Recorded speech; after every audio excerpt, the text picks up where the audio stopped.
Hello guys, what's up? Once again, Palaboy OFW here. So for today's vlog mga idol is unti-unti na namang nagba-viral ito si Diwata Pares Overload or kilala or si Deo Balbuena mga idol.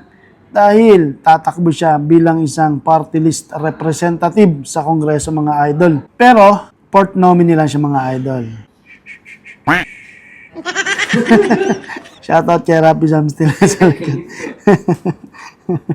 So ngayon, itong party list representative na pala ito is from 1 to 4 na makukuha, di ba? So ang ginagawa ngayon ng vendors party list ay pang-apat lang pala si Deo Balbuena, hindi siya yung main na na representative ng party list, no. So, siya yung kumbaga ginagamit lang ng party list representative para makakuha ng boto at manalo. Kasi siya famous siya, di ba? Pero tignan natin kung magagamit niya yung pagiging famous niya dati, noong parisan time niya pa, way back 3 months ago mga lodi. So, tignan natin kung tatanggapin siya ng tao. Feeling ko, hindi, sa palagay ko lang hindi mananalo to si Diwata kasi nakitaan siya ng mga bad attitude that time na kasagaran ng kanyang trending viral videos tsaka moment niya nung sa parisan siya. So feeling ko hindi mananalo to kasi naipakita niya yung mga bad sides niya doon tapos ngayon bigla siyang tatakbo as public servant ng bansang Pilipinas as representative ng mga manggagawang vendors.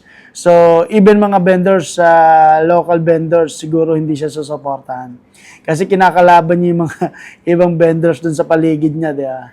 May mga time na inaaway niya yung mga vendors sa paligid niya. Bakit ganito yung natatandaan niyo yung tungkol sa parking? Kasi hinuhuli ng mga ng MMDA yung mga nakapark na sa mga pinagbabawal na parking area. Sinasabi ni Diwata nung time na yun na bakit yung mga customer niya lang yung hinuhuli ng mga MMDA, which is mayroon namang ibang customer na nagpa-park sa ibang mga tindahan, hindi yun yung hinuhuli niya. Yung palang sablay na siya dun, di ba?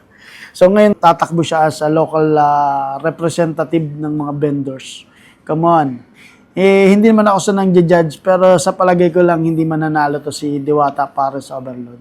Kumbaga pumayag na lang siya as gamitin siya as dagdag para manghikayat ng tao, no? Kasi may mga followers pa rin to si Diwata kahit papano. Pero majority niyan sa mga nag-iisip, lalo na katulad natin mga botante, hindi natin iboboto yan kasi gagamitin lang talaga siya dyan. Wala siyang magagawang action para dyan. 'Di ba? So ano namang experience niya sa politiko, no? Kung susulsulan at susulsulan ka lang din naman at magpapagamit, so better magnegosyo ka na lang. At saka mag-focus ka na lang sa negosyo mo at pagbutihin mo yung negosyo mo, di ba? Kaysa magpagamit ka sa mga malalaking politician. So, una pa lang, di ba, sa pagtatanong pa lang ng mga reporter, bakit siya yung nagsasalita, may first, second, third nominee na dapat sila yung nasa top at sila yung pinaka-main, na candidate ng party list representative, di ba? Bakit sila hindi hindi nagsasalita?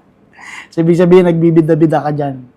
So, yun lang nagiging reaction ko dito sa pagtakbo ni Diwata Pares Overload or si Deo Balbuena.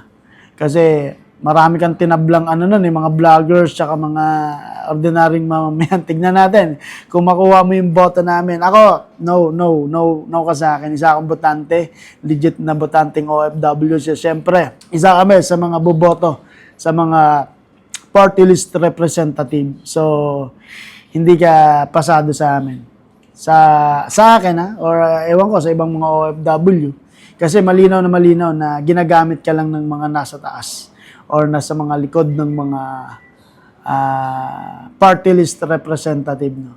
Let's see. So, kayo mga idol, kung kayo sa kalagayan ni Diwata Pares Overload, tatakbo ka ba or magpapagamit ka ba sa mga ibang politician para tumakbo sa pansarili nilang kapakanan? No? Or komento lang kayo sa baba. Tingnan natin anong masasabi nyo sa pagtakbo ni Diwata. Di ba? Yun lang mga idol, Palaboy OFW here, Pinoy Vloggers here in Kuwait. 2.0 kasama natin si Rapi Sam Steel and Maganda itong ano ba yung stand? Maganda itong stand na yan. si Rapi Sam Steel mga idol. Pakivisit yung channel niya tungkol sa mga camera. Yan, kung magkakaroon ng party list representative ng mga vlogger, si Rapi Sam Steel, no? Mahusay yan sa camera. Alright.